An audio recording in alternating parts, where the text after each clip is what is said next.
만나 뵙게 되어서 반갑습니다. 제가 오늘 4번에 걸쳐서 예레미야서 전체를 살펴보려고 합니다. 그렇기 때문에 다들 은혜를 간절히 사모하는 마음이 있으시겠습니다만, 일단 은혜는 제가 개인적으로 준비하면서는 은혜는 두 번째고, 제가 첫 번째 목표로 하는 것은 오늘 하루 예레미야 공부 한번 잘해보자 라고 생각을 합니다.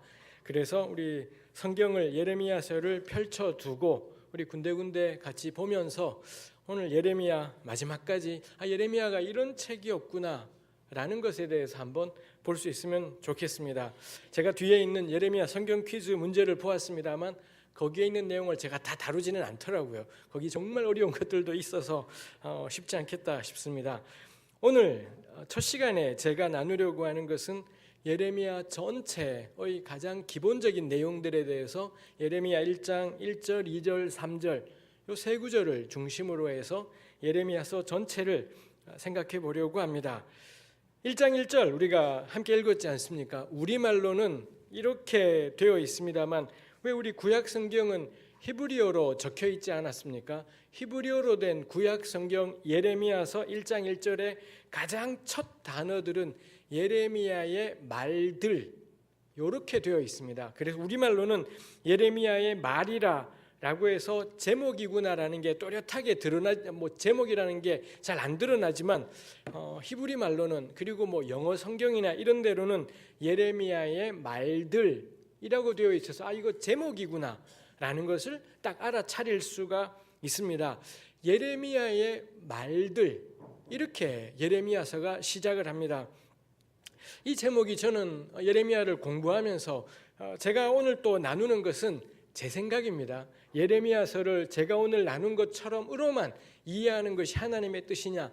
절대 그렇지 않습니다. 예레미야서가 하나님 말씀인 거고요. 제가 오늘 나누는 건 제 생각입니다. 예레미야서에 대한 저의 생각, 저의 공부를 나누는 것이기 때문에 제가 나눈 걸 가지고서 저 목사님이 말씀하신 것이 하나님의 뜻이야, 절대 그렇지 않고 그냥 제 생각이다라는 걸 유념하시면 좋겠습니다. 그래서 저는 우리 서호교회 교우들을 초대하고 싶은 게 저 양반은 예레미야서를 저렇게 풀이하는데 저렇게 풀이하는 게 전부 다인 건가? 나는 그럼 이 본문을 어떻게 생각을 해야 되는 거지? 각자는 또 어떻게 이 말씀을 묵상하고 생각하실 건지, 그거 제가 우리 서호교회 교우들에게 도전하고 싶은 것입니다. 저도 목사이고 일찍 목사가 되어서 오래도록 이 목사로 살고 있습니다만 좀 목사가 풀이하는 성경 해석이 절대 전부라고 생각하지 않습니다. 우리 왜 서호교회도 그렇고 우리가 개신교라고 부르지 않습니까? 우리 영어로 하면 주일 아침부터 영어 말하면 겁나 재수 없다지만 하여튼 영어로 하면 왜 프로테스탄트 이런 말씀 들어보셨습니까? 이 말의 뜻이 항의하는 자들 이런 뜻이 있대요. 좀 더 세게 말하면 저항하는 자들 이쯤까지 되는 거죠. 중세 가톨릭 교회가 가지고 있는 가르침들이 원체 성경과 떨어져 있다라고 몇 무리들이 생각을 했던 거고, 이건 아니지 라고 항의했고, 항의하면서 이 프로테스탄트가 개신교가 생겨나지 않습니까? 그 개신교 가르침의 가장 근본이 여러 가지가 있겠지만 제가 그 중에 하나 참 중요하게 생각하는 게 만인 제사장이라는 게 있습니다. 들어보신 적 있으실 것 같습니다. 목사가 제사장이 아니라, 가톨릭 신부가 제사장이 아니라 모든 그리스도인이 주의 종이고 주님의 제사장이고 왕 같은 제사장이다 이런 가르침, 이게 중세 가톨릭과 구별된 개신교 프로테스탄트의 우리 서호교회가 속해 있는 전통의 가장 자랑스러운 고백이고 확신이고 선포이기도 하다라는 것입니다. 그래서 제가 아침에 초대하고 싶은 것입니다. 저는 제사장이지 않습니다. 왜냐하면 모든 그리스도인이 제사장이기 때문에, 제가 그리스도인이기 때문에 제사장인 것이지 목사이기 때문에 주의 종인 건 아니다라는 것, 목사이기 때문에 제사장이지도 않다라는 것, 우리 모두가 제사장인 것이겠습니다. 그러니 당연히 모두가 제사장이라면 우리 모두가 다 성경 해석의 권리가 있고 의무가 있고 이러겠다 싶은 것입니다. 저는 우리 개신교가, 한국 교회가 끔찍해져 간다 싶은 가장 큰 이유 중에 하나는 성경 해석을 목사한테 넘겨버리는 것이죠. 목사한테 모든 걸 다 맡겨버리게 될 때, 이럴 거라면 중세 가톨릭하지 루터랑 칼빈이 그렇게 소리 질렀던 게 만인 제사장인데 다시 목사에게 모든 걸 다 넘길 거라면 이건 우리 개신교 이전으로 돌아간 것이겠다 싶습니다. 왜 루터가 독일어로, 이 마틴 루터라는 분이 종교 개혁을 하면서 독일어로 성경을 번역했다 그러지 않습니까? 루터가 독일어로 번역을 할 때 가장 우려되었던 것 중에 하나가, 그전까지 성경은 라틴어로만 되어 있고 일반인들은 라틴어를 모르기 때문에 읽을 수가 없었습니다. 그래서는 모든 사람의 손에 성경을, 그런 마음으로 루터가 독일어로, 당시 독일 사람들이 막 누구나 다 쓰던, 시장터에서도 쓰고 어디서나 쓰던 그 독일어로 번역을 하면서 가장 좋은 점은 모든 사람을 성경을 읽게, 이게 있었지만 또 하나의 우려는 누구나 다 성경을 읽게 되다 보면 별의별 말도 안 되는 해석들이 나올 텐데, 이 성경을 해석하자면 그래도 신학을 좀 공부하고 성경의 앞뒤를 제대로 살피고 신중해야 되는데, 누구나 다 그냥 시장터 말인 그 당시에 독일어로 혹은 영어로 혹은 불어로 일상생활 말로 성경을 번역해버리면 누구나 다 성경을 아무렇게나 읽고서는 순 말도 안 되는 해석이 나올까봐 그게 루터를 주저하게 했다고 합니다. 우리 실제로 알지 않습니까? 그러다 보니 그 이후로 성경을 누구나 읽을 수 있다 보니 별의별 사이비 이단, 신천지니 뭐니 이 생 말도 안 되는 집단들이 생겨나고 이단들이 생겨나고 이랬지 않습니까? 이거 위험해요. 누구나 다 성경을 읽는다라는 건 진짜 위험한 일일 것이겠습니다. 그럼에도 불구하고 이 구독이 무서워 장못 담그랴 뭐 이런 말처럼 설령 이단이 생길지라도, 설령 신천지 같은 말도 안 되는 집단이 생길지라도 우리 교회가 포기하지 않은 것이 뭐냐? 성경은 모든 그리스도인에게, 성경의 해석은 신학자가 아니라 목사가 아니라 모든 그리스도인에게, 이게 개신교 정신의 근본이고, 저는 그거야말로 성경이 우리를 초대하는 영광스러운 세계의 출발점 이겠다 생각을 합니다. 저는 굳게 확신을 합니다. 그래서 제가 오늘 제 생각을, 이 예레미야서를 읽고 공부하면서 깨닫고 묵상했던 것들, 제 공부의 결과를 공부의 결과라고 말하긴 겁나 쑥스러운 얘기인 거고요. 공부의 이 과정에 한 가지 이런저런 것들을 같이 나누어 보려고 합니다. 절대 제가 나누는 게 전부라고 생각하지 마시고 나는 그러면 저 양반 이야기에 대해서 뭐라고 이 본문을 볼 수 있을 것인지 이게 되면 좋겠습니다. 그래서 오늘 4번을 다 들으신다면, 다 듣고 난 다음에 제가 가장 원하는 것은 심나네 라는 것입니다. 저 양반처럼 예레미야서를 읽고 보니, 그러고 보니 본문에 이런 내용이 있기는 있네, 이거 심나네. 그럼 나보고 뭐 어떻게 하라는 거야? 그럼 당장 우리 삶이 어떠해야 된다라는 거야? 이게 심란해지는, 오늘 하루가 끝나고 나면 마음에 그냥 충만한 은혜, 이것도 하나님께서 주시면 좋겠습니다만 이건 하나님이 하실 일인 거고, 제가 사람으로서 제가 기대하고 소원하는 건 심란한 마음, 아주 심란하고 답답하고 때로 막막하고, 그럼 어떻게 해야 되지? 이게 제가 전화했으면 좋겠다 싶은 것이 있습니다. 1장 1절 다시 가보겠습니다. 준비되셨습니까? 오늘 하루 저랑 그래서 일종의 속된 말로 하면 붙는 겁니다. 제가 나누는, 제가 생각하는 예레미야서가 있는 거고요. 우리 교우들께서 읽어오셨고 배워오셨던 예레미야가 있고, 그 둘 사이에 붙어서 어느 게 더 본문을 적절하게 설명하는지 어디 한번 붙어보자, 어디 한번 싸워보자 인 것이겠습니다. 그리고 저는 성경을 읽거나 들을 때 참 좋은 자세 중에 하나가 비판적인 자세라고 생각합니다. 사도행전 17장 11절에 보면 이 베레아 사람들 이야기가 있습니다. 바울이 전도여행 가다가 베레아라는 곳에 들렀는데, 근데 그 사람들을 표현하기를, 우리 개역 개정은 베레아 사람이 데살로니가 사람보다 더 너그러워서, 이렇게 개역 개정이 번역했습니다. 근데 요 구절 기억나실런지요? 옛날 개역 한글판은 너그럽다이지 않았습니다. 옛날 개역 한글판은 그 구절에서 베레아 사람은 데살로니가 사람보다 더 신사적이어서 이렇게 번역을 했더랬습니다. 이게 훨씬 괜찮은 번역입니다. 근데 왜 이 번역은 안 되는 번역이냐면, 아니 신사적이라니 그럼 숙녀는 어떻게 하라는 건가? 이런 신사적 같은 번역어들은 남녀 차별적인 용어인 겁니다. 남성 위주의 표현이기 때문에 이런 식의 번역은 쓰면 안 되는 거고, 그래서 개역 개정이 선택한 게 너그럽다인데 이건 완전히 틀린 번역이라고 생각합니다. 거기서 말하고 싶은 건 고귀하다, 기품 있다, 뭐 이런 의미입니다. 베레아 사람들이 더 고귀했대요. 기품이 있었대요.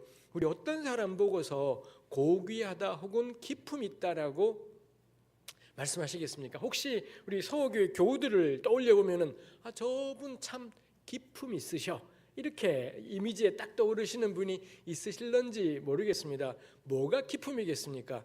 집안이니 돈이니 학벌이니 절대 그딴 거하고 기품하고는 눈꼽만치의 연관도 없습니다. 그 사람의 사회적인 직업이 뭐냐, 경제 형편이 어떠냐, 이딴 거하고 하나님 나라 복음의 이 존귀함하고는 눈꼽만치의 연관도 없다라고 저는 생각을 합니다. 17장 사도행전 17장 11절에 보면 왜 베레아 사람을 이 사도행전의 저자가 기품 있다고 표현했냐? 첫 번째가 바울이 전한 말씀을 간절히 받았다라고 되어 있습니다.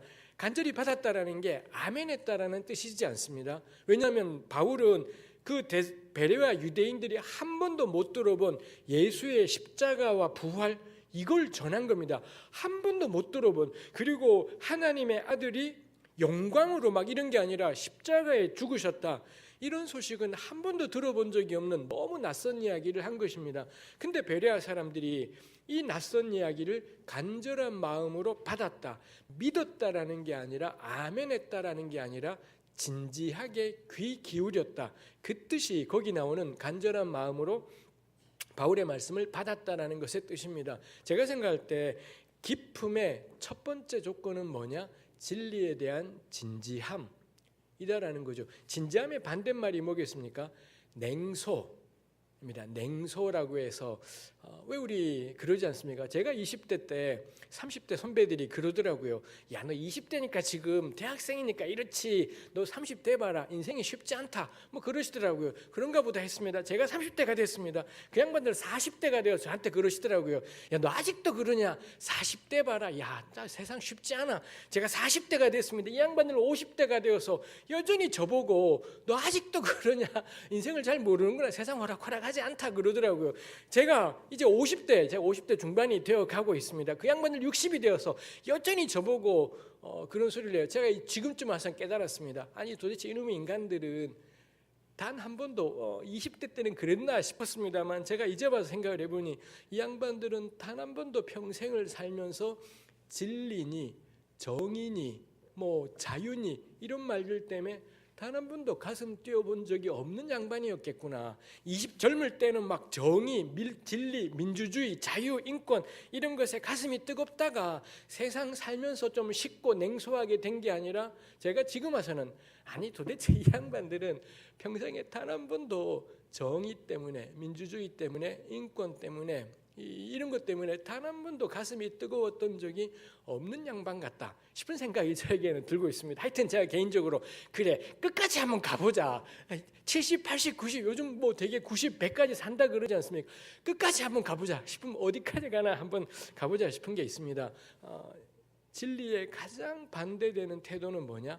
냉소입니다. 냉소야말로 하나님의 말씀을 결코 깨닫지 못해. 우리 저나 우리 교우들 알지 않습니까? 세상에 하나도 호락호락하지 않다라는 것. 성경이 이래 말씀하지만 우리 사는 세상은 성경과는 솔찬히 거리가 멀다라는 거 우리 충분히 알지 않습니까? 그래서 나이 조금만 먹으면 30대고 40대고 세상 사는 게 겁나 힘들지 않습니까? 그럼 금세 냉소에 빠져서는 그냥 그렇게 이야기하시는 분들이 전 교회 안에서도 많이 봤고 교회 바깥에서도 참 많이 보았습니다. 전 냉소하는 순간 그 사람은 하나님의 나라하고는 거리가 멀다 생각하는 게 있습니다. 기품의 첫 번째 조건은 진리에 대한 진지한 자세. 나이가 20이든 70이든 진리에 대한 그 진지함, 그 가슴 떨림, 전 그게 기품이겠다 생각을 합니다. 두 번째, 그리고 이 17장 11절에 바울이 전한 말씀을 간절한 마음으로 받고 이것이 그러한가 하여 날마다 성경을 상고했다. 이것이 그러한가 하여, 이게 뭔가요? 안 믿기더라는 겁니다. 정말 그럴까? 에이 뭐 그럴까봐 그런 마음으로 이분들이 성경, 여기 사도행전이 말하는 성경은, 아니 신약 성경이 나오는 성경은 지금 우리가 구약이라고 부르는 이 책인 거죠. 구약을 펼치고는 상고, 이 상고가 연구하고 검토하고 따지고 뭐 이런 단어입니다. 성경 구약을 펼쳐놓고는 바울이 한 말과 견주어서 낱낱이 따지면 안 그럴 텐데 진짜 그럴까 뭐 그럴까 봐 이러면서 보는 거죠. 이 두 번째 것을 제가 그럴싸한 말로 이름을 붙인 게 진리에 대한 비판적 검토라는 것입니다. 베레아 사람들은 믿으려고 작정하고 바울의 말을 들은 사람들이지 않았습니다. 진지하게 귀 기울이되 기본적인 자세가 뭐냐? 진짜 그럴까? 뭐 그럴까 봐. 안 그럴 텐데 쉽게 안 믿기는데. 그러고는 성경 펼쳐놓고 따지고 붓고 살펴보고 연구하고 궁리하고 뭐 이런 일을 하더라는 거죠. 이 기품인 겁니다. 무조건 믿는다고 해서 기품인 게 아니라 무조건 믿는다고 해서 하나님이 기뻐하신다라기보다는 저는 우리한테 필요한 게 뭐냐? 진리에 대한 비판적 자세 이다 싶은 것입니다. 저 고1 때부터 예수 믿었습니다. 제가 고향이 대구인데 고1 때부터 고등학교 다니면서 친구가 전도해서 교회를 처음 가서 예수님을 믿고 뭐 지금까지 그리스도인으로 살아오고 있습니다. 제가 겁나 열심히 있던 신앙인이었었고요. 그래서 대학 가서는 이 대학부터 서울 생활이었습니다만 대학 가서 이 복음 진리에 대한 뜨거운 확신을 가지고서 막 이 친구들하고 싸우기도 하고 논쟁을 하기도 하고 그랬더랬습니다. 사람들이 성경의 가치를 잘 모르고 성경을 막 흔히 말하는 왜 자유주의 뭐 이런 거 있지 않습니까? 하나님 말씀을 이렇게 풀고 저렇게 막 자기 마음대로 막 해서 하나님 말씀이 왜 하나님 말씀인지 이걸 제가 지키고 보호하려고 막 겁나 열심히 있었던 시절이 저의 20대였었습니다. 어느 순간 제가 깨달았습니다. 이거 웃긴다. 저는 죄인이에요. 여전히 허물 많고 맨날 바보 같은 죄인이고 성경은 진리고 하나님 말씀이잖아요. 근데 쥐뿔 내 자신도 앞가림도 안 되는 제가 성경을 적들로부터 지키고 보호하려고 제가 막 성경을 감싸고 막 챙챙 싸우고 있더라는 겁니다. 말도 안 되는 게 성경은 진리고 저는 엉터리잖아요. 성경은 하나님 말씀이고 저는 죄인이지 않습니까? 그러면은 성경이 날 지켜야지, 성경이 날 보호해야지. 내가 뭐 성경을 보호한다고 난리다냐? 내가 왜 성경을 마귀로부터 지키려고 난리다냐? 이거 웃긴다 싶은 것입니다. 그때 이래로 제가 때려쳐버린 게 난 성경을 보호하지 않겠다. 내가 성경을 감싸고 마치 성경을 물가에 내어놓은 아이인 것처럼 감싸고 보호하기, 사실은 물가에 내어놓은 아이는 전 거고요. 전 성경 보호하지 않겠다. 제가 할 일은 뭐냐? 성경에 대해서 의심하고 문제 제기하고 따져보고 시비 걸고 이게 말이 돼요 하나님? 이게 말이 돼요? 앞뒤가 안 맞잖아요.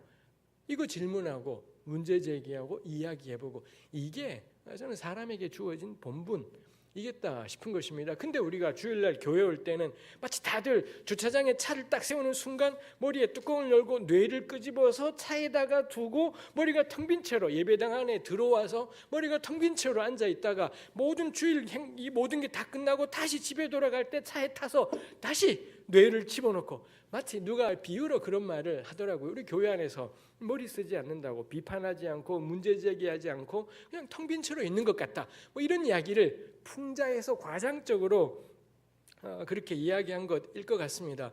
제가 나누고 싶은 것입니다. 기품의 두 번째가 뭐냐? 진리에 대한 비판적 자세. 성경이 하나님 말씀이라면 이겨요.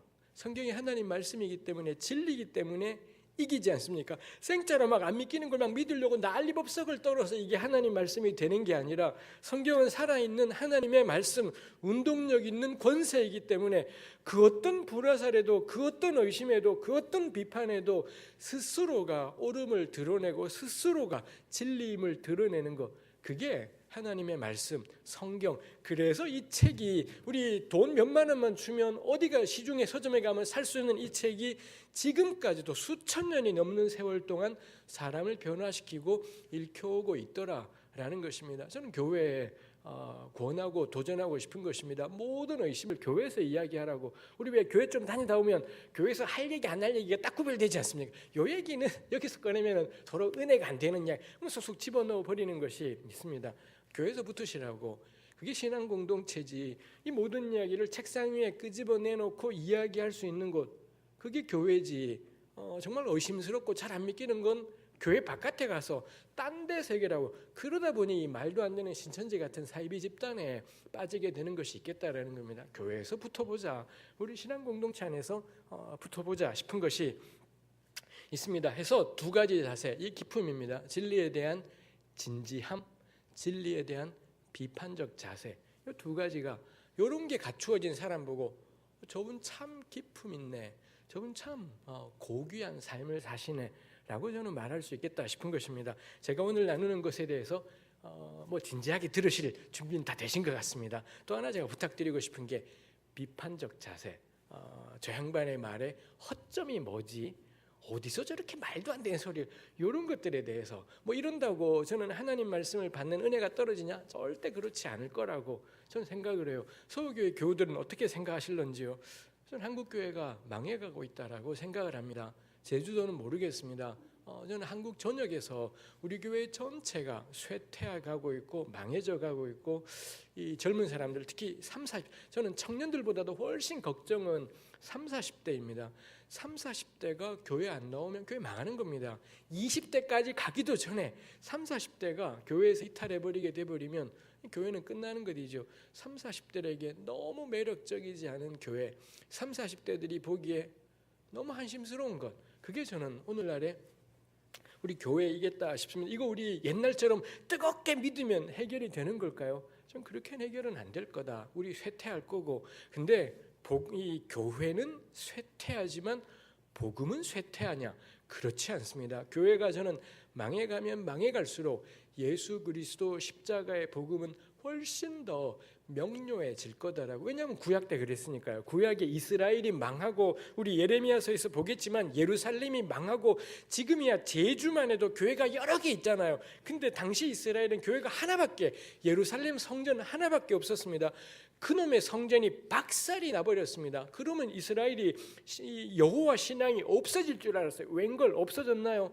이 나라가 망했고 다윗의 나라가 망했고 다 사라졌는데도 복음은, 이 영광의 복음은 사라지지 않고 더 찬란하게 눈부시더라이지요. 한국 교회의 운명하고 절대 우리 예수 그리스도 복음 진리의 운명은 절대 동일하지 않습니다. 교회가 쑥밭이 되고 텅텅 비게 되면 그럼 교회의 신앙이 망하는 걸까요? 그렇지 않을 거다라는 것이겠습니다. 해서 오늘 첫 시간이다 보니 이 들어가기도 전에 딴소리가 많습니다만 다 연관이 되어 있긴 하겠습니다만, 부탁드리고 싶은 게, 지금은 믿으려고 해서 되는 시대이진 않겠다. 뜨거운 믿음으로 이거 가지고 저는 뜨거운 믿음은 늘 필요한 것인 거겠습니다만, 저는 훨씬 우리에게 지금 필요한 것은 비판적 자세. 비판적 자세의 특징은 겁나 삭막하다라는 것입니다. 그냥 믿고 막 뜨겁게 노래 부르고 찬송하고 막 기도하고 이러면 되는데, 비판적 자세를 가지면 우리 막 달려가다가도 이래 가는 게 맞나 싶은 생각이 들면 곧바로 걸음이 멈춰지잖아요. 그럼 주저하게 되고 속도가 안 나게 돼요. 너무 답답한 것이 있습니다.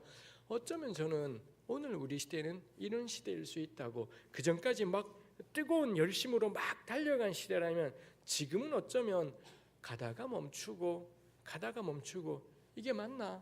정말 이래 살아도 되는 건지, 이게 진리긴 한 걸까? 아니 정말 예수님이 이게 이런 걸까? 전 이게 어쩌면 우리 시대이겠다 싶습니다.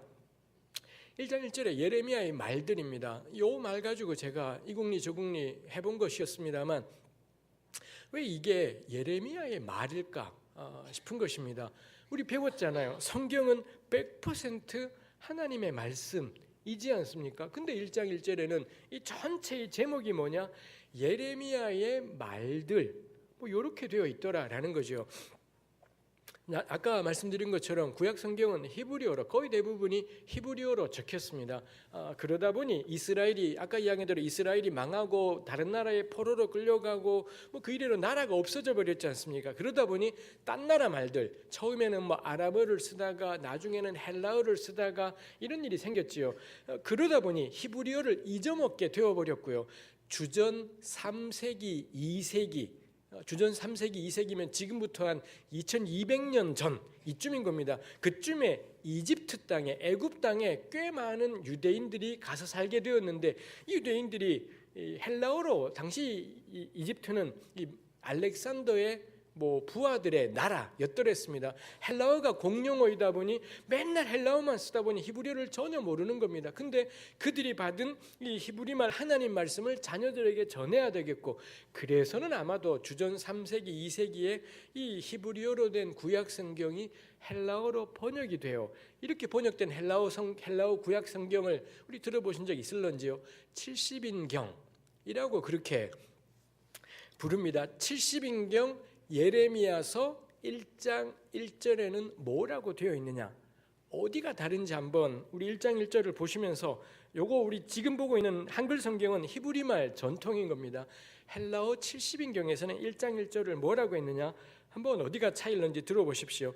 베냐민 땅 아나돗의 제사장들 중 힐기야의 아들 예레미야에게 임한 하나님의 말들. 요게 70인경 예레미야 1장 1절입니다. 어디가 다른가요? 우리는 예레미야의 말들인데 70인경은 예레미야에게 임한 하나님의 요걸 더 집어넣어서 전체 제목을 뭐라고 했느냐, 예레미야에게 임한 하나님의 말씀들, 이렇게 제목을 해두었더라라는 거죠. 이거 겁나 흥미로운 것이지 않습니까? 흥미롭지 않습니까? 별로 안 흥미로워 보입니다만 왜 그랬을까? 우리 번역해 보신 적 있습니까? 번역할 때 번역자의 가장 기본적인 원칙은 원래 저자가 말하고 싶은 걸 그대로 번역하는 겁니다. 근데 히브리 말로는 예레미야의 말들인데 왜 70인경은 이 히브리어 예레미야보다 한 수백 년 뒤에 번역된 70인경 예레미야는 왜 예레미야에게 임한 하나님의 말씀들 이렇게 했을까? 모릅니다. 왜 설명이 안 돼 있으니 모릅니다. 이거 이제 그럴 때, 성경에 설명이 없을 때 그 다음에 필요한 게 뭐겠습니까? 잔머리인 겁니다. 막 잔머리를 굴려보는 것이지요. 제가 굴린 뭐 여러 가지 근거들이 있습니다만 저의 잔머리의 결론이 뭐냐? 1장 1절이 이 번역자가 보기에 불편했던 겁니다.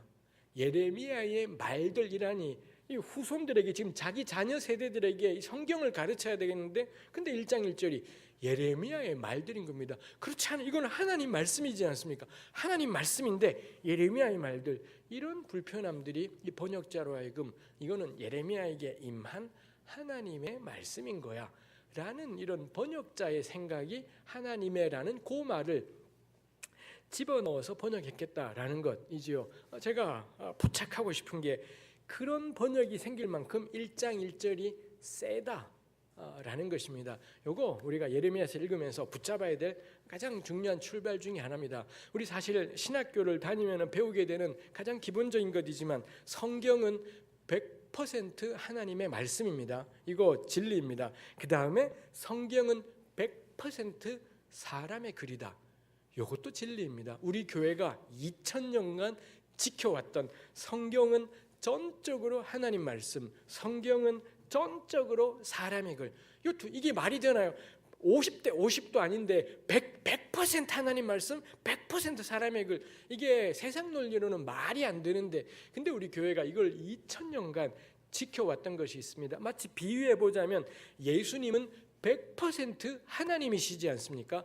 동시에 예수님은 100% 사람. 이게 어떻게 말이 돼요? 절반도 아니고 완전한 하나님, 완전한 사람. 말이 안 되는데 우리 교회가 이거 지키느라고 꽤 많은 사람들이 죽기도 하고 막 이런 일들이 있었습니다. 예수님의 겁나 그럴싸한 말로 신성과 인성 뭐 이렇게 표현합니다만 똑같지요. 성경 역시 전적으로 하나님의 말씀, 전적으로 사람의 글, 이 두 가지 특징이 있겠다라는 것입니다. 그래서 저는 예레미야서 읽어갈 때 우리 하나님 말씀이란 이야기는 수십 년간 들어온 이야기이지 않습니까? 저는 그래서 제가 해보고 싶은 건 하나님 말씀, 오케이, 전 믿습니다. 전 예수님을 제 구주로 믿기 때문에 성경이 하나님 말씀인 건 믿습니다. 이제 그럼 제가 할 일은 뭐냐? 사람의 글이기도 하구나. 사람의 글을 읽을 때 제일 좋은 자세가 뭔가요? 따지고 시비 걸고 문제 제기하고 비판하고. 너무 당연한 것 이겠다 싶은 것이지요. 그래서 제가 나누는 것은 겁나 삐딱하게 사람의 글 보듯이 그렇게 나누어 보려고 합니다. 그래서 제가 미리 말씀드리지만 이미 들으시면서도 약간의 느낌이 있지 않습니까? 저 양반이 솔찬히 삐딱하구나, 좀 치우쳐 있구나 싶은 느낌이 확 들지 않습니까? 그렇죠. 약간 삐딱하거나 그렇지 않습니다. 저는 겁나 치우치고 겁나 삐딱하게 보는 것, 이게 제가 일부러 취한 태도이기도 해요. 버스가 똑바로 갈 때는 사람이 넘어지지 않으려면 똑바로 서 있는 게 길이지 않습니까? 근데 회전하는 버스에서 안 넘어지는, 좌로나 우로나 넘어지지 않는 유일한 길은 뭐냐? 치우쳐 서는 겁니다. 삐딱하게 서야 돼요. 회전하는 버스에서 똑바로 서 있지 않습니까? 무조건 넘어질 겁니다. 근데 회전하는 버스에서 안 넘어지는 유일한 길은 뭐냐? 치우치기. 저는 우리네 교회가 지난 길고 긴 세월 동안 성경이 하나님 말씀이라는 걸 온힘다해 가르쳐 왔다고 생각해요. 근데 우리 교우들로 하여금 성경이 사람의 글이다라는 것에 대해서는 거의 제대로 가르쳐 본 적이 없다 싶습니다. 저는 안 넘어지고 싶어요. 이 좌우로나 우로나 치우치지 않고 균형을 지키며 걸어가고 싶습니다. 그래서 제가 선택한 포지션이 뭐냐?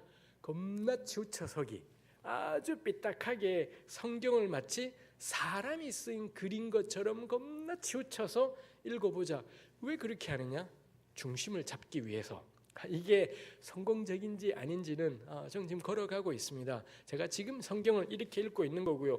5년 뒤에 제가 예레미야서를 읽을 때 지금하고 똑같이 읽을까? 저는 안 그럴 거다. 저는 계속 바뀌어가고 있고 계속 공부하고 있고 계속 저희 삶도 달라져 가고 있기 때문에 제 삶 속에서 본문의 의미들은 또 달리 파악될 수가 있겠습니다. 지금 2018년을 살아가는 지금 저는 아주 치우친 자세로, 성경이 사람의 글이라는 쪽으로 아주 치우친 자세로 성경을 읽어보려고 합니다. 그러니 우리 서호교회 교우들도 저 양반이 겁나 치우친 양반이다라는 걸 깔아두시고 저처럼 치우치라고 저는 권하고 싶지만 이것만이 진리라고는 생각하지 않습니다. 저는 극단적입니다.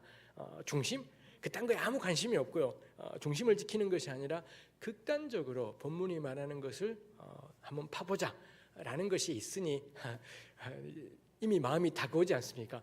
솔찬히 마음에 경계를 세우시고 자칫하면은 저 양반이 삐뚤어진 약간은 삐뚤어진 느낌까지 드는 그거에 그럴 수도 있으니 마음에 단단히 파수꾼을 세우시고 가보시면은 좋겠다 싶습니다. 예레미야의 말들입니다. 그래서 성경은 지가 하나님 말씀이라고 쌩 난리쳐서 하나님 말씀인 거냐? 그렇지 않아요. 예레미야의 말들이었던 겁니다. 근데 이 책을 읽는데 이게 사람을 변화시키는 겁니다. 이 책을 읽고 또 읽고 하는데 이 삶이 바뀌게 되는 그런 일이 있더라라는 거죠. 애시당 초부터 태어날 때부터 금태를 두르고 태어났기 때문에 하나님 말씀인 것이 아니라 이 글이 가진 권세가, 이 글이 가진 능력이, 그게 후대 사람들로 하여금 이 말씀 앞에 꼼짝을 못하게 했고 그리고는 굴복하게 한 것이 있다 싶은 것이지요. 사람의 말 속으로 저는 우리 서호교회 교우들을 초대하고 싶습니다. 그 다음에 예레미야를 소개한 게 베냐민 땅 아나돗 제사장.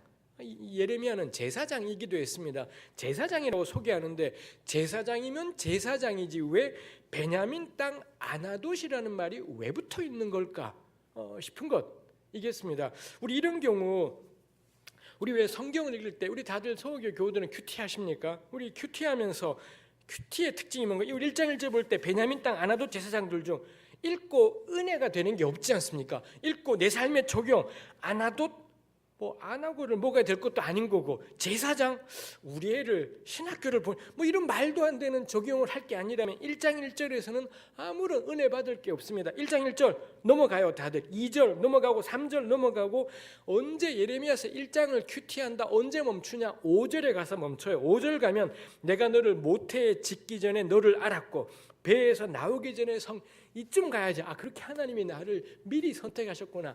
이딴 건 성경 읽는 태도이지 않다라는 겁니다. 이런 식의 성경 읽기의 특징이 뭔가요? 우리 마음을 적셔주는 겁나 촉촉한 말들. 하나님이 당신 사랑하신대요. 당신을 향한 크고 놀라운 계획이 있대요. 두려워 말라 내가 너와 함께함이니라. 놀라지 말라 내가 너를 굳세게 하리라. 이런 말씀들이 나오면 그날로 적용할 게 있고 붙잡고 살 게 있지 않습니까? 1장 1절은요. 베냐민 땅 아나돗 제사장들 중 hil기야의 아들 예레미야의 말 개무시. 하나도 은혜 받을 것도 없고 삶에 적용할 것도 없고 바꿀 수 있는 것도 없지 않습니까? 아니 그럴 거라면 성경 다 지워버리라고 전부 지워버리고 오로지 성경에다가 두려워 말라 놀라지 마라 내가 너를 창대케 하리라 이딴 말씀들로만 채워놓고 있으시라고. 우리 여기 나이 있으신 분들 아시지 않습니까? 우리 나이 들면 단계 땡길 때가 있지 않습니까? 한두 번이지. 사탕 먹는 게 한두 번이고 초콜릿이 한두 번이지. 첫날 만날 초콜릿만 먹으면 어떻게 되겠습니까? 이빨 다 썩어요. 이빨 다 썩어버리고 등뼈가 완전히 녹아내려버리지 않겠습니까? 우리 신앙생활하면서 두려워 말라 필요해요. 하나님 너와 함께한다 필요하지 않겠습니까? 첫날 만날 그딴 말씀만 들으면 뻔한 겁니다. 우리 신앙의 척추는 다 녹아버릴 겁니다. 우리 신앙의 등뼈가 완전히 허물어들어서 맨날 교회 와서 위로받겠다 하시고 쌩 난리 없어요. 그만 됐다. 그만 됐다 싶지 않습니까? 그만 위로받았으면 됐지. 사랑한다 그러잖아요. 하나님이 우리 사랑하신대잖아요. 근데 맨날 그 사랑을 또 확인하고 또 확인해요. 그만 됐다 이 도둑놈들아 쉽지 않습니까? 왜 자꾸 그런 말씀을 사모하나요? 의심하기 때문에. 아니 결혼하고도 맨날 부부 사이에 당신 나 사랑해 당신 내 사랑해 이 사람이 진짜 열받지 않겠습니까? 고마 됐다 사랑한다 했잖아 이렇지 않겠습니까? 농담처럼 이야기합니다. 성경 보고 촉촉한 말 찾기 성경 보지 마시라고. 가까운 절에 가든지 이슬람 사원에 가든지 신천지에 가든지 그런 데 가시라고.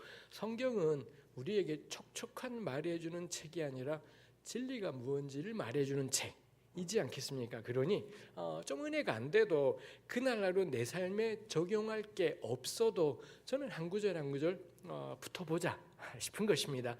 베냐민 땅 아나돗 이거 왜 썼을까요?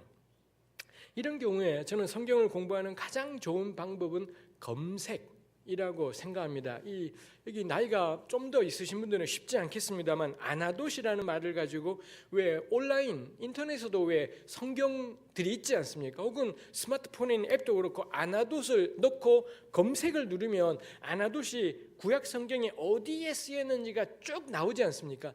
이게 성경을 연구하는 제일 좋은 방법입니다. 어떤 특정한 단어가 나오면 그 단어로 검색을 해서 그게 성경에 어디 나오는지 이거를 하나하나 찾아보는 겁니다. 근데 너무 횟수가 너무 많으면 뭐 한 100개 나온다. 진작에 때려쳐는 것 50개까지는 아나돗을 검색했더니 한 30개 나온다.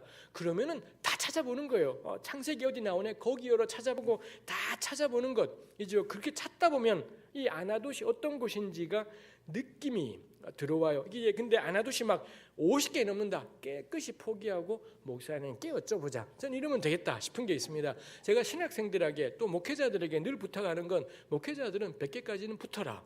100개까지는 붙어야 돼. 100개가 넘어요. 깨끗이 포기하고 주석을 참고하자. 뭐 이렇게 하면 전 되겠다 싶습니다. 아나돗 찾아보면 이 딱 느낌이 있습니다. 아나돗은 베냐민 지파에게 할당된 땅이었더랬습니다. 12지파 가운데 베냐민 지파에게 아나돗을 줬고요.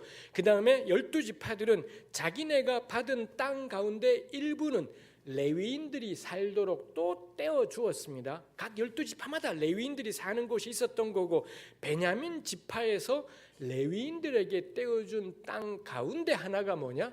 아나돗 이더라는 거죠. 그래서 아나돗은 예로부터 레위인 그리고 레위인 가운데 제사장 뭐 이런 사람들이 아나돗 땅에 존재했더라라는 것입니다. 해서 아나돗 제사장이라는 게 일단 납득이 되는 거고요. 그 다음에 또 아나돗을 찾으면 중요한 것이 다윗 시대 때 다윗은 특이하게도 대제사장을 2명을 세웠습니다. 아비아달하고 사독하고 2명의 제사장을 세웠고 원래 대제사장은 1명인 겁니다. 근데 특이하게도 다윗은 2명을 아마도 견제와 균형이었던 것 같아요. 아비아달, 사독 2명을 세웠고요. 다윗 말년에 가서 왕자의 난이 일어나지 않습니까? 다윗의 아들들이 서로 지가 왕이 되겠다고 치고받고 싸웠고 하나가 아도니아고 또 한 명이 솔로몬이고 이 둘이 싸웠고 다윗의 모든 신하들이 두 줄로 갈라졌습니다. 아도니아를 지지하느냐 이 솔로몬을 지지하느냐, 이렇게 두 줄로 갈라졌고, 아비아달은 아도니아를 지지했고 사독은 이 솔로몬을 지지했더랬습니다. 우리 아는 것처럼 솔로몬이 이겼습니다. 솔로몬이 임금이 되고 나서는 반대파를 전부 죽였습니다. 하나 남기지 않고 전부 다 숙청 다 죽여버렸고요. 유일하게 살려둔 사람이 누구냐? 아비아달 대제사장. 제사장은 죽일 수가 없어서 아비아달은 살려두고 그 대신에 아비아달을 추방해요. 넌 이제 예루살렘 성전에서는 사역 끝, 꺼져 해서는 아비아달을 고향으로 추방해요. 그래서 아비아달이 내려간 곳이 어디냐? 아나돗이더라라는 것입니다. 해서 그때부터 솔로몬 때부터 예루살렘 성전의 제사장권은 누구한테 가느냐? 사독의 후예들에게. 이 사독의 후예가 계속 이어져서 예수님 오시기 한 150년 전 그쯤 가서 사독이 이제 끝장이 납니다만, 하여튼 그때까지 한 1000년 가까운 세월을 사독이 이 예루살렘 성전 대제사장을 대대로 물리게 되는 이런 상황이 생긴 거죠. 그때 밀려나서 내려간 곳이 아나돗이었더라라는 것입니다. 이쯤 되면 이게 이제 정보예요. 성경이 말해주는 그 정보이고, 그다음에 이 정보들을 가지고 이 잔머리를 굴리는 거죠. 그럼 아나돗은 어떤 동네인 건가요? 뻔한 겁니다. 변두리, 주변, 비주류, 밀려난 사람들, 이런 사람들. 이 아나돗 제사장, 왜 아나돗에 제사장이 있느냐? 이 사람들은 예루살렘 성전에는 못 가요. 예루살렘 성전 사역으로부터는 밀려나 버린 사람들이 아나돗이더라라는 것입니다. 이스라엘 사람들에게는 이 베냐민 땅 아나돗 제사, 나머지 제사장은 이런 소개 안 해요. 가령 우리 예레미야 다음이 에스겔도 제사장이지만 뭐 출신 지역이 어디냐 이런 거 안 씁니다. 스가랴도 제사장이지만 이런 거 쓰지 않아요. 에스라도 제사장이지만 이런 거 쓰지 않습니다. 근데 예레미야는 앞에 베냐민 땅 아나돗 제사장 요걸 딱 붙여놓은 거죠.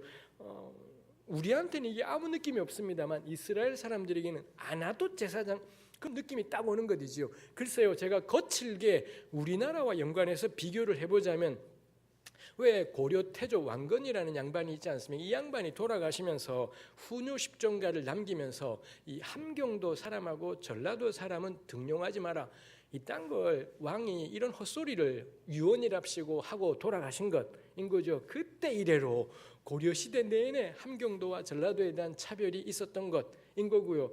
그 다음에 오늘날 우리 시대에 와서 제주도는 어떤지 제가 전혀 모르겠습니다. 전혀 이런 지역에 대한 이야기 어떨지 모르겠습니다. 우리 이거 뻔한 이야기입니다. 제가 경상도 대구에서 나고 자랐고 우리 조상 대대로 이 경상도 사람입니다. 제가 줄기차게 들었던 게 전라도는 안 돼 였었고요. 제 아내가 전라북도 익산 사람입니다. 결혼하려고 할 때 유일한 반대 이유는, 가장 결정적 반대 이유는 전라도 여자는 안 돼. 전라도 처갓집에서는 경상도 남자한테 절대 그런 말씀 하지 않았습니다. 저희 부모님이, 저희 가족들이, 저희 이 집안이 전라도는 안 돼, 이거 이야기했더랬습니다. 그리고 서울 와서는 이 대한민국이라는 게 이 대단한 나라구나 싶은 것이 있었더랬습니다. 우리 조선시대 때 뭔가 나라에 이 문제가 생겼다, 나라 임금한테 덤벼들었다, 임금의 말도 안 되는 미친 짓거리들에 대해서 규탄했다, 여지없이 역모로 몰리거나 해서 귀양을 어디로 보내나요?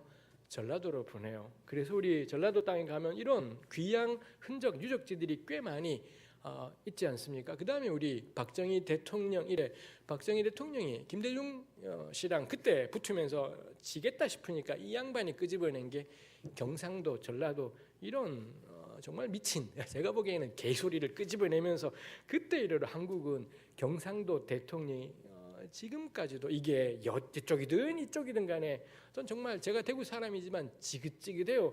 문재인도 경상도, 김영삼도 경상도, 심지어는 안철수도 경상도와 연관이 있고 징글징글한 동네다 싶은 것이 유일한 전라도 출신이 김대중 대통령밖에 없습니다. 전 개인적으로 노무현 대통령, 김대중 대통령, 지금 문재인 대통령 지지하고 좋아했던 사람, 지금도 좋아하는 사람입니다. 그렇지만 경상도 징글징글해요. 뭔 놈의 나라가 경상도밖에 없냐, 도대체 그만 좀 해먹으라 이 도둑놈들아 싶은 생각이 저에게는 있습니다. 1장 1절 베냐민 땅 아나돗 제사장, 요거 뭔가요? 딱 우리로 표현하면 전라도 목포 제사장, 이게 딱 1장 1절이 가지고 있는 느낌이다라는 거죠. 그래서 이 1장 1절은 예레미야서 전체를 바라보게 만드는 아주 중요한 구절인 이겼다라는 거죠. 이 양반 느낌 와요. 반골이겠구나. 예레미야 비주류구나. 주변부인 거구나. 이거 우리에게 확 느낌을 주는 것이 있더라라는 것입니다. 이게 1장 1절이었던 거고요. 예레미야서가 52장까지 있습니다. 우리 52장 한번 보시겠습니까? 예레미야서 52장까지 있는데 52장에는 예레미야가 일체 등장하지 않습니다. 예레미야가 전혀 등장하지 않고 그 전까지는 예레미야가 1인칭의 나로 등장하기도 하고 혹은 예레미야라는 이름으로 등장하기도 하지만 52장에는 전혀 예레미야가 일체 등장하지 않습니다. 그리고 예레미야 52장은 열왕기하 24장 18절 이하랑 거의 내용이 똑같아요. 그러면 이제 학자들이 고민이 생기는 거죠. 열왕기하 24장이랑 예레미야 52가 거의 똑같은, 글자 그대로 똑같은 것, 약간 다르지만 거의 똑같은 겁니다. 그럼 세 가지 가능성인 거죠. 열왕기하가 먼저 쓴 걸 예레미야가 베껴왔든지, 예레미야가 먼저 쓴 걸 열왕기하로 베껴갔든지, 아니면은 제3의 누가 쓴 걸 열왕기랑 예레미야가 다 베껴갔든지, 뭐 이런 셋 중에 하나 어딘가 일 것 같습니다. 적어도 52장에 나와 있는 내용에 예레미야는 전혀 등장하지 않는다라는 점에서 하여튼 이 52장은 예레미야와는 상관은 없을 거다라고 여겨져요. 여기 나와 있는 건 예루살렘 멸망의 날 이야기입니다. 앞부분에 이미 이런 이야기 나오는데 다시 또 이게 있습니다만, 그래서 예레미야서를 연구하는 사람들은 예레미야서를 크게 둘로 나눕니다. 1장부터 51장, 그 다음에 52장을 따로 나누는 거죠. 왜냐하면 52장은 일종의 부록, 왜 우리 책 사면 부록이라고 뒤에 따로 있는 것처럼 일종의 부록, 근데 역사 이야기를 다룬 부록이라는 점에서 역사적 부록, 뭐 이런 식으로 52장을 따로 떼어서 생각을 하는 것이죠. 이렇게 떼는 것에 또 하나의 근거가 뭐냐면 51장 가장 마지막 절, 우리 52장 1절 바로 위에 있는 51장 64절 가장 마지막에 보면 예레미야의 말들이 이에 끝나니라. 거기에도 다시 예레미야의 말들이라는 이 특이한 표현이 51장 64절에 또 있더라라는 겁니다. 이거 짐작되시겠습니까? 70인경 예레미야 이 부분에는 이 표현이 없어요. 그러니까 70인경 번역하신 분들은 예레미야의 말들을 아주 싫어하는 겁니다. 예레미야의 말들은 예레미야에게 임한 하나님의 말로 바꾸든지 여기처럼 아예 언급을 안 해버리든지 막 이렇게 번역자가 선택을 한 것인 거죠.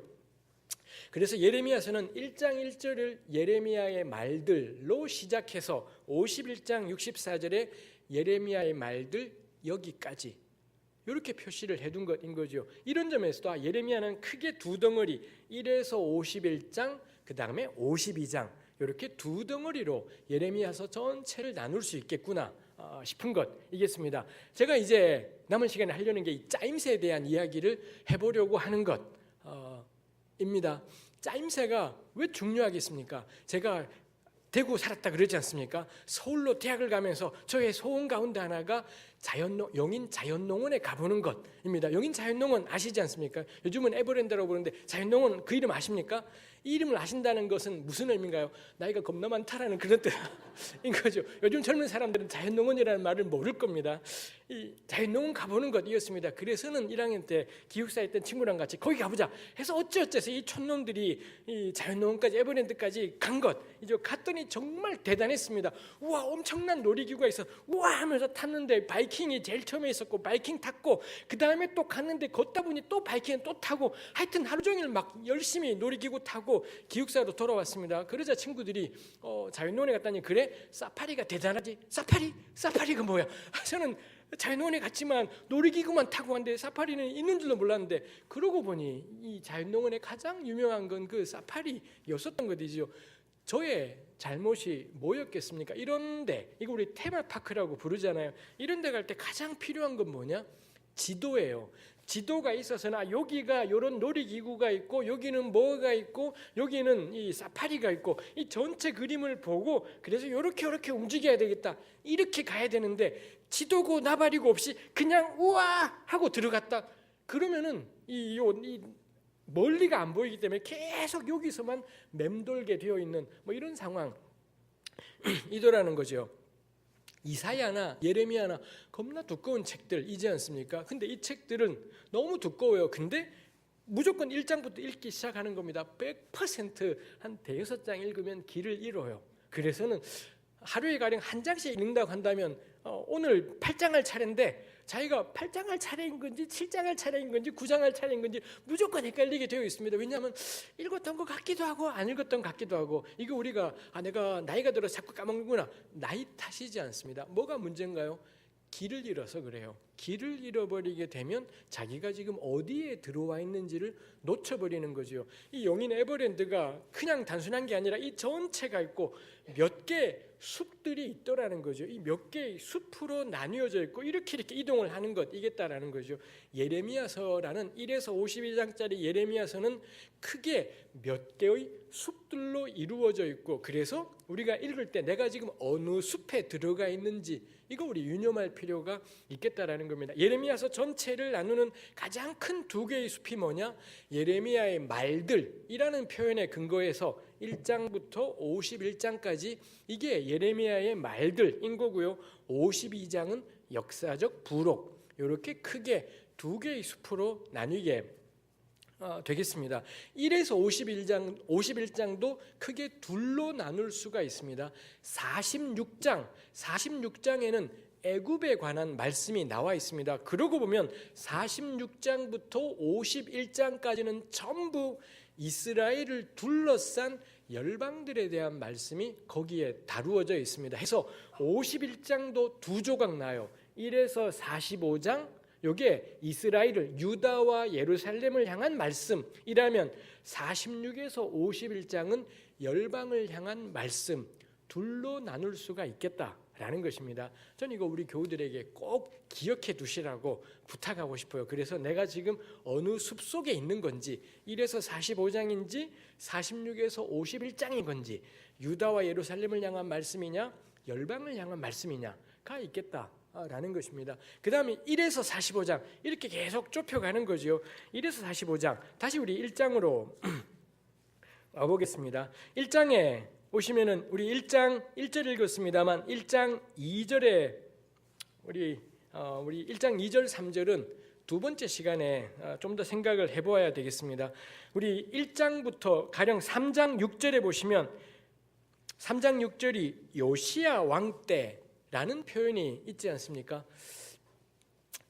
이 역사 이야기가 별 수 없겠습니다만 예레미야의 사역이 언제 시작이 되느냐? 요시야 13년, 이게 서기로 따지면 주전 626년입니다. 이것도 중요한 연대입니다. 요시야 13년, 주전 626년에 예레미야의 사역이 시작이 되었고, 그러고 626년부터 한 17년 정도 지난 609년에 요시야가 애굽이랑 싸우다가 전사하게 되는 일이 있었습니다. 이스라엘의 처지가 참 어려운 처지였었습니다만 우리 그 얘기 이따가 해야 될 것 같아요. 그래서 3장 6절에 그 요시야 왕이 나와 있고요. 그 다음부터는 연대 이야기가 거의 나오지 않습니다. 그러다가 우리 쭉 넘어가 보시겠습니까? 24장에 가면 바벨론의 느부갓네살 왕이 유다 왕 여호야김의 아들 여고냐와 이런 유다 고관들을 바벨론으로 옮긴 후에 요시야 다음 임금이 이 여호아하스라는 임금이 즉위하는데 이 사람 애굽으로 끌려가 버리고요. 그 다음에 세워진 임금이 여호야김이 주전 609년에 세워져서 이 10년간 나라를 다스렸더랬습니다. 근데 그 여호야김 왕이 죽고 나자 그의 아들 여고냐라는 사람이 왕이 되었는데 바벨론 왕이 쳐들어와서는 여고냐를 바벨론으로 끌고 가버린 것, 그게 우리 24장 1절에 언급이 된 거죠. 그러자 그 다음에 세워진 임금이 시드기야, 유다의 마지막 왕이었더랬습니다. 그러니 24장은 유다의 마지막 왕 시드기야 때이지 않겠습니까? 그랬는데 25장에 가면 25장 1절에 유다의 왕 요시야의 아들 여호야김 넷째 해 곧 바벨론의 왕 느부갓네살 원년에 유다의 모든 백성에 관한 말씀이 예레미야에게 임하니라. 여호야김 4년으로 돌아갔더라라는 겁니다. 다시 제가 후닥닥 해버렸습니다만 요시야, 여호아하스, 여호야긴이라는 임금이 여기서는 여고냐라고 되어 있지만 여호야긴 마지막이 시드기야인 거예요.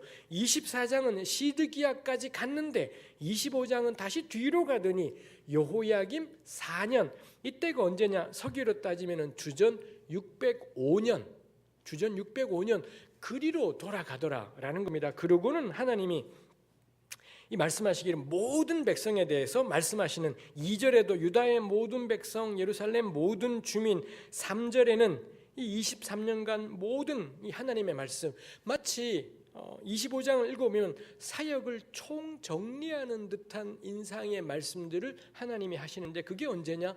여호야김 4년, 그리고는 그 아래 나오는 말씀이 너는 이제 끝장이야, 내가 이 나라를 바벨론에게 넘기겠어, 뭐 이런 말씀들을 여기에서 하시더라라는 것입니다. 그 다음에 25장에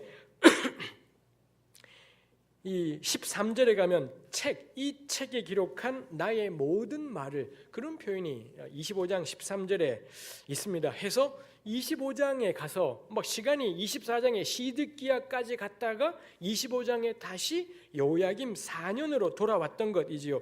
26장부터도 쭉 이렇게 내용이 이어지는 것이 있습니다. 그러다가 36장 1절에 가면 36장 1절에 다시 유다의 요시야 왕의 아들 여호야김 4년에 여호와께로부터 말씀이 임하였다. 그리고 2절에 두루마리 책, 그 다음에 2절 끝에 가면 이스라엘과 유다와 모든 나라에 대해서 일러준 모든 말씀. 다시 제가 휘다닥 넘어와 버렸지만 26에서 35 안에도 시드기야 때로 갔던 사건이 꽤 있었어요. 근데 36장에 다시 여호야김 4년으로 돌아가더니 모든 책, 뭐 이런 사역 총정리, 이런 느낌이 있더라는 거지요. 37장 1절은 시드기야가 임금이 되는 순간, 시드기야가 드디어 마지막 임금으로 즉위, 이런 내용이 있습니다. 이제 그 다음부터는 시간 순서대로 가서 39장에 가면 예루살렘이 망하고요, 40장부터는 멸망한 다음에 예루살렘에 무슨 일이 일어났는지 뭐 이런 내용들, 그 다음에 예루살렘이 멸망한 다음에 사람들이 겁나서 애굽으로 도망친 이야기, 뭐 그런 이야기들이 44장까지 이어지는 것이 있습니다.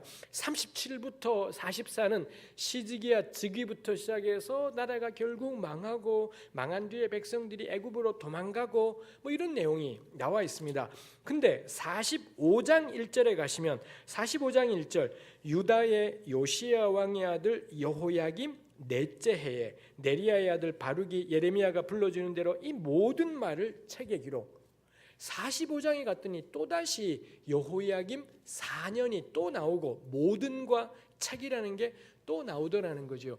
해서 1장부터 45장은 나눌 수가 있습니다. 어떻게 나누느냐? 기준이 뭐냐?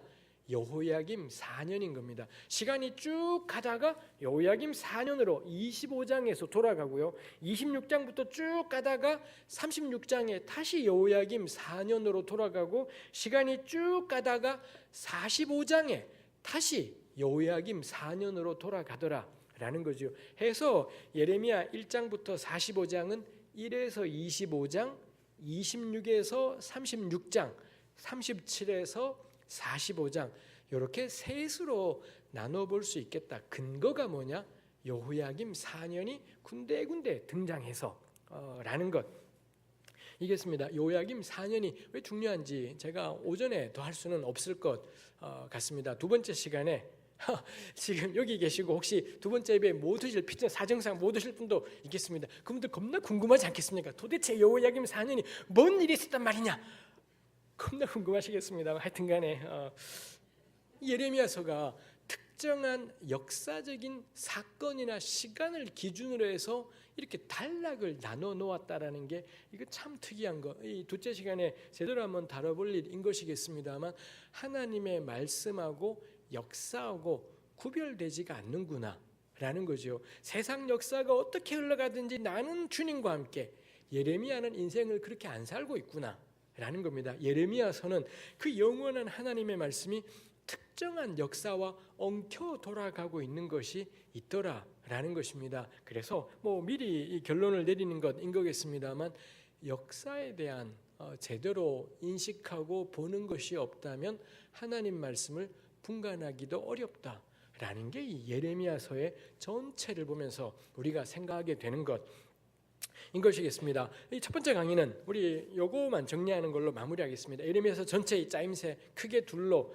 1에서 51장, 52장 둘이었더랬습니다. 기준이 뭐였는지 생각나십니까? 여호와의 말씀이 예레미야의 말들이라는 게 1장에도 51장에도 그 다음에 1에서 52장은 역사적 부록이랬지요. 1에서 51장은 1에서 45장 유다와 예루살렘에 관한 말씀, 46에서 50일 열방을 향한 말씀, 그 다음에 1에서 45장은 여호야김 4년을 기준으로 해서 1에서 25장 여기는 주로 설교가 들어있습니다. 그래서 예레미야서에서 가장 지루할 수 있는 부분이 1에서 25장이에요. 전부 설교 더하기 고백, 예레미야 개인의 고백. 이거 오늘 우리 세 번째 시간에 나눠보려고 합니다만 이게 1에서 25장이고요. 26에서 36장 그 다음에 37에서 45장은 전부 사건들입니다. 그래서 예레미야서는 26에서 45가 읽기가 제일 좋아요. 온통 사건들이고 막 이런 것들이 있다 보니 술술술 읽히게 되는